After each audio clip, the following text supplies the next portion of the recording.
हैं। सऊदी अरब चलते हैं जनाब। उम्रे के दौरान एक वायरल वीडियो से मशहूर होने वाले अब्दुल कादिर मरी की पाकिस्तान वापसी के बाद उनसे मुलाकात करने वालों की तादाद में रोज़ बरोज़ इजाफा होता जा रहा है। तो हमने सोचा क्यों ना हम भी मुलाकात करें। हम जा नहीं सकते लेकिन उनको तो हम अपने प्रोग्राम में दावत दे सकते हैं। सबसे पहले तो जो इनका वो अंदाज़ है ना, तो किसी ने बोला कि ये पुराने वक्तों में जब ये इस्लामी दौर के अवाइल की बात है कि लोग जिस हुलिये में हुआ करते थे ये उससे काफ़ी मुताबिकत रखता है, तो लोगों ने इसलिए काफ़ी इनको पसंद किया और बोला कि देखें इस तरह के लोग भी हैं आजकल के दौर में कि इनकी शख्सियत कितनी मुतासिर कुन है।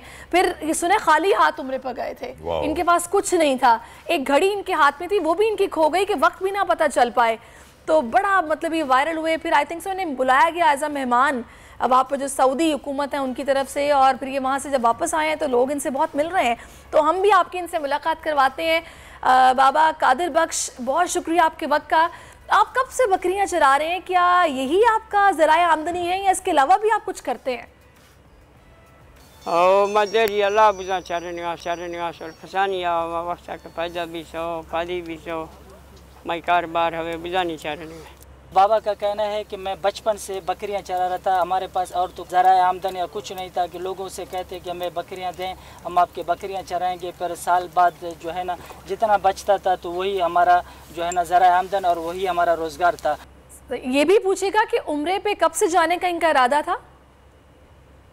उम्र मैया देरी रदा वो 25 साल पेशा गुड़ा आखिरी माए पास कर सकता कम में पैसे वानी जमा करने का रहा था गुड़ा माला चारना चाहिए कम में बाकरना पैसे में जमा करना गुड़ में हवा पास मुद्दा ख़त्म भी था, कोरोना भी था गुड़ा विनवा नवी सा गुड़ पास मुद्दा ख़त्म भी था गुड़ मनोख पास अर्जेंटी कर सकता गुड़ पारी है ऐज कुर्बानी फसकुल कपा था गुड़े नवा कम में संगते पुरसों ओ गुड़ा अल्लाह को वर गए गुड़ा बैठे मामी पास नाज़रीन, बाबा का ये कहना है कि मेरा जो है बैतुल्लाह जाने का बचपन से इरादा था, लेकिन कोशिश मेरा अभी जो है 15 सालों से मेरा कोशिश जारी था। बाकायदा थोड़ा थोड़ा जोड़ रहा था कि मैं किसी न किसी तरीके से जो है मक्का मदीना का सफ़र कर सकूं। अच्छा, बाबा जी जो हैं उनको उर्दू नहीं आती, इसलिए उनके साथ वो जो बैठे हुए हैं वो बाकायदा ट्रांसलेट करके बता रहे हैं। तो इनसे ये भी पूछेगा कि जब इन्होंने पहली बार बैतुल्लाह शरीफ को देखा तो इनके तासुरात क्या थे, क्या महसूस किया था? बाद मजल चोखा खुशी आज का केला मात को सोह भी सिवानी और हम सोह ने सानी और यमर दिया बेबोलिया मात को सोह में खुशी भी था। तो नाज़रीन, इस सवाल के जवाब में बाबा का ये कहना है कि जब मैं पहली मरतबा मैंने बैतुल्लाह देखा तो मुझे यूँ लगा जैसा कोई भूखा और प्यासा शख्स हो और उसको खाना मिले, तो मेरे रूह को जो है ना पानी मिलता गया और खाना मिलता गया। इस तरह जो है ना मैं सैर होता गया। अच्छा, वापसी के वक्त जब अलविदाई रोज़ा रसूल को जब देखा तो तब इनके दिल की कैफियत क्या थी? क्योंकि ये तकरीबन 10 साल से बस इसी मकसद के लिए लगे हुए थे और फिर ये सादत इनको नसीब हुई। बड़े फ़ख्र की बात है, बड़ी सादतमंदी की बात है।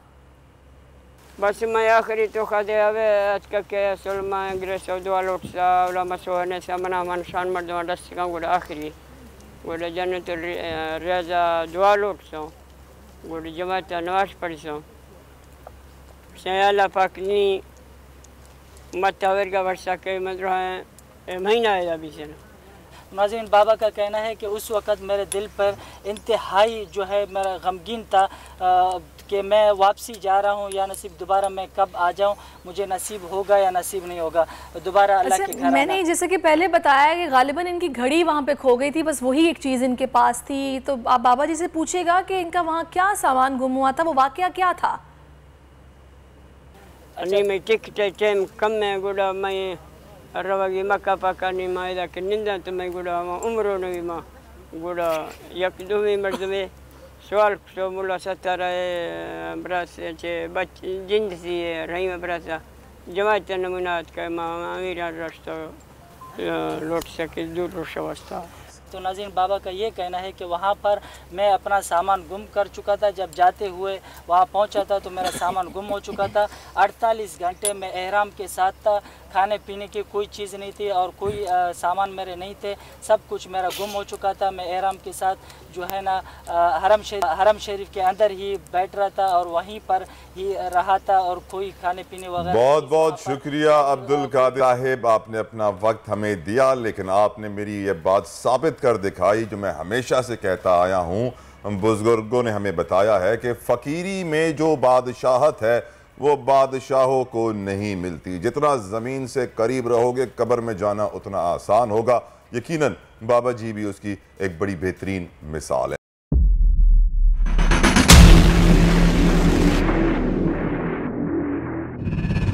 अदालती अहकामात के बावजूद कराची में शोएब शेख के घर को गैर कानूनी तौर पर मिसमार कर दिया गया है।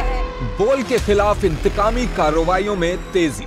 कराची में को चेयरमैन शोएब शेख का घर गिरा दिया गया। बोल के खिलाफ इंतकामी कार्रवाइयों का सिलसिला जारी है। सिंध हुकूमत की अदालती अहकामात की खिलाफ वर्जी। सिंध हाई कोर्ट का स्टे ऑर्डर नजरअंदाज। सेक्रेटरी बल्दियात Najam Shah, director land Sabal Islam, director anti encroachment Imran Ahmed को नोटिस जारी। Administrator KMC director Saifur Rehman, DIG south Irfan Baloch, SSP Kemari Fida Hussain को भी फरीक बनाया गया। इससे पहले जो जुल्म के पहाड़ तोड़े गए शोएब अहमद शेख की जबानी से। 60 दिन का वक्त होता है, 102 दिन के बाद मैं जीत गया, केस बरी हो गया, 102 दिन के बाद अपील फाइल की, एक्सेप्ट कर ली। नहीं करते ना एक्सेप्ट, खत्म हो जाता ना जुल्म यार। भरी अदालत में मुझे बरी कर दिया, फिर पता नहीं क्या हुआ 2.5 घंटे बाद का नोट बिफोर, मैं नहीं सुनता ये केस। खड़े रहते अपने फैसले पे, मिट जाता जुल्म। अल्लाह ताला ने बिठाया इन कुर्सियों पे इनको यार, ये अल्लाह ताला की तरफ से फैसले करने हैं। तो या तो ये फैसले आएंगे, जुल्म मिट जाएगा, या कौम खड़ी हो जाएगी जुल्म के खिलाफ। हर मुश्किल के बावजूद बोल हकीकी सहाफत करता रहेगा। सब्सक्राइब करें और बेल दबाएं ताकि कोई खबर रह न जाए।